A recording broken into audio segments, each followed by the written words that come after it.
ఒక సాధారణ వ్యక్తి అయినా లేకపోతే ఘనాపాటి అయిన మేటి క్రీడాకారుడైనా ఓటమి ఎదురైనప్పుడు తీవ్ర నిరాశ నిస్పృహ కలగడం అనేది సహజం. కానీ ఆ మేటి క్రీడాకారుడు ఏం చేస్తాడో నిరాశ నిస్పృహ కలిగినప్పుడు దాని నుంచి అక్కడితో ఆగిపోకుండా ముందుకు గెలుపు వైపు ప్రయాణం చేయడానికి ఎటువంటి పరిస్థితులను అతను సృష్టించుకుంటాడో ఆ పరిస్థితుల నుంచి ఓటమి ఎదురైన పరిస్థితుల నుంచి ఎలా ముందుకెళ్తాడనేదే అతని యొక్క గెలుపు ఓటముల మీద ఆధారపడి ఉంటుంది.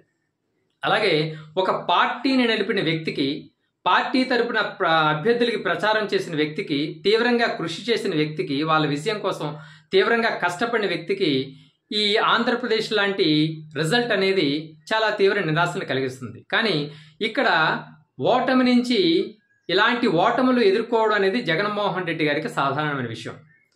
ఒక సాధారణ వ్యాపారవేత్తగా ఉన్న ఒక వ్యక్తిని వెంటాడి వేధించి రాజకీయాల్లోకి రావడానికి వీళ్ళందరూ ఈ టీడీపీ మీడియా కానీ, టీడీపీ అధ్యక్షుడు చంద్రబాబు నాయుడు కానీ వీళ్ళందరూ కూడా చాలా తీవ్రంగా ఆయన వేధించి రాజకీయాల్లోకి రావాలన్నంత కసిని వాళ్ళు ప్రేరేపించారు.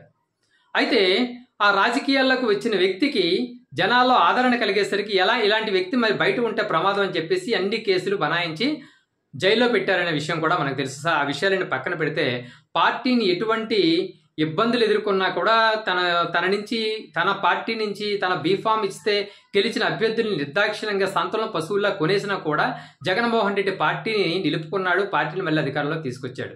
అంటే ఇక్కడ నిరాశ అనేది ఆయన నిఘంటువులో లేదు.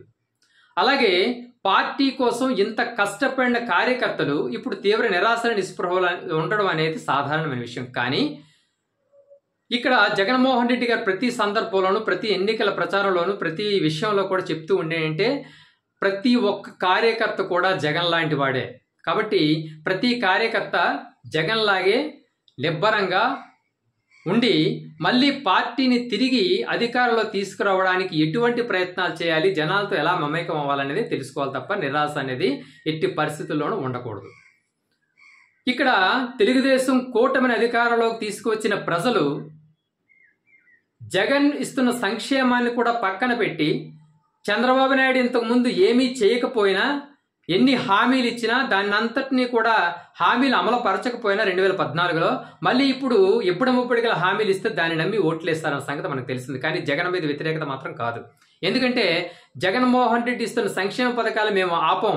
అంతకుముందు ఏం చెప్పేవారు, అవన్నీ కూడా పప్పు బెల్లాలు తాయిలాలు, ఇవన్నీ వేస్ట్ పథకాలని చెప్పేసి అవే పథకాలు మేము కంటిన్యూ చేస్తామని చెప్పేసి వాటికి తోడుగా సూపర్ 6 అనే పథకాలను కూడా తీసుకొచ్చారు.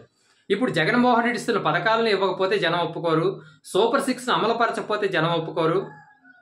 మరి ఈ జగన్ సంక్షేమ పథకాలు కానీ, సూపర్ 6 కానీ ఇవన్నీ కూడా జనాల మీద ట్యాక్స్ వేయకుండా, ఎటువంటి ట్యాక్స్ వేయకుండా, కరెంటు ఛార్జీలు పెంచకుండా, పెట్రోల్ డీజిల్ రేట్లు పెంచకుండా, ఆర్టీసీ ఛార్జీలు పెంచకుండా ఇవన్నీ ఎలా ఇస్తాడు చంద్రబాబు నాయుడు అనేది వాళ్ళు ఊహించలేదు. కానీ ఇప్పుడు అధికారంలోకి వచ్చిన తర్వాత వీళ్ళు చేసే అరాచకాలకి, వీళ్ళు చేసే పెంచే ఛార్జీలకు కానీ అప్పుడు ప్రజల్లో వ్యతిరేకత మళ్ళీ వస్తుంది. జగన్మోహన్ రెడ్డి ఇంటికి సంక్షేమ పథకాలు అందిస్తే దానిని విశ్వసించని, దానిని నమ్మని, దానిని పరిగణలోకి తీసుకోకుండా తెలుగుదేశం కూటమికి అధికారంలోకి తీసుకువచ్చిన ప్రజలు అమాయకులు కాదు. కానీ తరువాత నిజం గ్రహిస్తారన్న సంగతి మనం ఇక్కడ గమనించుకోవాలి. కాబట్టి ప్రతి వైసీపీ కార్యకర్త, ప్రతి వైసీపీ నాయకుడు కూడా ఇక్కడ ఒక విషయాన్ని చాలా గుర్తుపెట్టుకోవాలి. అలాగే వైసీపీ తరఫున గెలిచిన ఎమ్మెల్యేలు కానీ ఒక్క విషయం స్పష్టంగా గుర్తుపెట్టుకోవాలి.